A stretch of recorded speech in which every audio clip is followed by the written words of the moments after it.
तो आज का वर्ड है एसेस।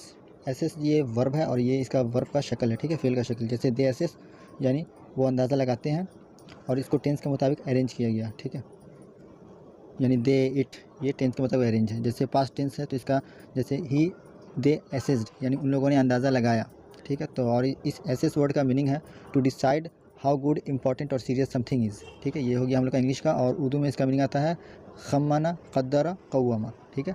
यानी इसको और सिंपल उर्दू में कहेंगे तो अंदाज़ा लगाना, कीमत लगाना, जांचना, ठीक है। और इसी को ही बोलते हैं तखमीना करना, तयन करना और तशख़ीस करना। यानी अंदाज़ा लगाना सेम है तखमीना करना, दोनों ये सेम है। इसी तरीके से कीमत लगाना और तयन करना दोनों सेम है। इसी तरीके से जांचना और तशख़ीस करना दोनों सेम है, यानी जांचना और तशख़ीस करना दोनों का मीनिंग सेम है। और इसी तरीके से तखमीना करना और खम्मना सेम है, क़द्दर और तयन करना सेम है, और क़व्वमा और तशख़ीस करना ये जांचना सेम है, ठीक है। तो ये तीनों एक सेम वर्ड है, बस फ़र्क बस इतना है कि ये थोड़ा सा